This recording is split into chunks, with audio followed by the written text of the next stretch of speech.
નમસ્કાર અને વિચાર ક્રાંતિ દર્શનમાં આપનું સ્વાગત છે. આજકાલની ભાગદોડવાળી દુનિયામાં સફળતા એટલે શું? શું એનો મતલબ ખાલી બીજાથી આગળ નીકળી જ જવું છે? પંડિત શ્રીરામ શર્મા આચાર્યજીનું દર્શન કંઈક અલગ જ કહે છે. તો ચાલો આપણે સફળતાના 7 સૂત્રોની આ યાત્રા શરૂ કરીએ. આ એનો પહેલો ભાગ છે. અને આપણે એવા સિદ્ધાંતોને સમજવાના છીએ જે ફક્ત પૈસા કે પદવીથી નહીં પણ જીવનને સાચા અર્થમાં સુંદર બનાવે છે. આ વાક્ય જુઓ. સાચી સફળતા કોઈને મિટાવીને નહીં પણ સર્જનાત્મક પ્રયાસોથી મળે છે. આ એક જ વિચાર છે ને એ આપણી આખી સમજને હલાવી દે છે. આપણે તો એવું જ માનીએ છીએ કે સફળતા એટલે એક રેસ જેમાં કોઈ જીતે તો કોઈએ હારવું જ પડે. પણ ના, આ દર્શન કહે છે કે સાચી સફળતા બીજાને નીચા પાડવામાં નથી, બલકે પોતાની અંદર જે ક્રિએટિવિટી છે એને બહાર લાવવામાં છે. મતલબ રસ્તો તોડફોડનો નહીં પણ કંઈક નવું બનાવવાનો છે. તો ચાલો આના પહેલા સૂત્ર પર આવીએ. મોટા બનવાનો સાચો રસ્તો. આ સિદ્ધાંત સીધો એ માન્યતા પર સવાલ ઉઠાવે છે કે આગળ વધવા માટે કોઈને પાછળ ધકેલવા જ પડે. આપણને ઘણીવાર એવું જ શીખવવામાં આવે છે, ખરું ને, કે ભાઈ સફળતા તો લિમિટેડ છે, બીજાનું છીનવીશું તો જ આપણને મળશે. પણ શું ખરેખર એવું છે? આ જુઓ, આ વિચારને કેટલી સરળતાથી સમજાવ્યો છે. એક રસ્તો છે ઋણાત્મક, એટલે કે બીજાની લીટી ભૂસી નાખો જેથી તમારી લીટી મોટી દેખાય. આ તો ઈર્ષ્યા અને ઝઘડાનો રસ્તો થયો. અને બીજો રસ્તો છે ધનાત્મક. પોતાની જ લીટી એટલી લાંબી દોરો કે બીજાની લીટી એની મેળે જ નાની લાગવા માંડે. આ છે સેલ્ફ ઇમ્પ્રુવમેન્ટનો રસ્તો. વાત સાચી છે, અસલી મહાનતા કોઈને હરાવવામાં નથી પણ ખુદને બેસ્ટ બનાવવામાં છે. ઓકે, તો હવે બીજા સૂત્ર પર જઈએ. સંગઠનમાં શક્તિ.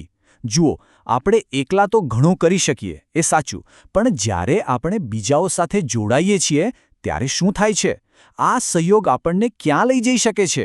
આ સિદ્ધાંત એ જ સમજાવે છે કે આપણા સંબંધો કઈ રીતે આપણી તાકાત ઘટાડી પણ શકે છે અને વધારી પણ શકે છે. જરા વિચારો, જ્યારે 2 હાથ એકબીજા સાથે અથડાય છે તો શું થાય? ખાલી અવાજ થાય, કોઈ કામ નથી થતું. રિઝલ્ટ? 0. આ જ સંઘર્ષ છે. જ્યારે લોકો, પરિવાર કે સમાજ અંદરોઅંદર લડે છે ત્યારે એમની બધી જ એનર્જી વેસ્ટ જાય છે. એમાંથી કંઈ નવું બનતું નથી, ખાલી વિનાશ જ થાય છે. પણ જ્યારે એ જ 2 હાથ એકબીજા સાથે મળે છે, સાથે મળીને કામ કરે છે, ત્યારે એમની તાકાત 10 ગણી વધી જાય છે. આ છે એકતાની શક્તિ. સાચી વાત છે, સહયોગથી એવા કામ પણ થઈ જાય છે જે એકલા હાથે અશક્ય લાગે. ઇતિહાસ જોઈ લો, મોટામાં મોટા કામ હંમેશા સાથે મળીને જ થયા છે. એટલે સાચી પ્રગતિ લડવામાં નહીં પણ સાથે મળીને કામ કરવામાં. ચાલો હવે ત્રીજા સિદ્ધાંત પર વાત કરીએ. અને આ એક એવા શબ્દ વિશે છે જેનાથી લગભગ બધાને ડર લાગે છે: નિષ્ફળતા, ફેલિયર. આપણે એને હંમેશા એક એન્ડ માની લઈએ છીએ, ખરું ને? પણ આ ફિલોસોફી આપણને નિષ્ફળતાને એકદમ અલગ રીતે જોવાનું શીખવે છે. એ કહે છે કે નિષ્ફળતા અંત નથી, પણ એ તો ધીરજની એક પરીક્ષા છે, એક કર્મવીરના રસ્તાનું જરૂરી પગથિયું છે. તો પોઈન્ટ એ છે કે સાચો યોદ્ધા એ નથી જે ક્યાંને પડે જ નહીં. અરે, સાચો યોદ્ધા તો એ છે જે 1000 વાર પડીને પણ ફરી ઊભો થવાની હિંમત રાખે. દરેક ફેલિયર આપણને કંઈક શીખવાડીને જાય છે.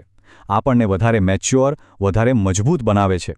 જેમ પહાડ ચડતી વખતે કોઈ લપસી જાય પણ એની નજર તો ટોચ પર જ હોય છે. બસ એમ જ નિષ્ફળતા એ તો સફળતાના સફરનો જ એક હિસ્સો છે. અને હવે આજનો ચોથો અને છેલ્લો સિદ્ધાંત. આ સિદ્ધાંત મોટા મોટા સપનાઓનું રહસ્ય ખોલે છે.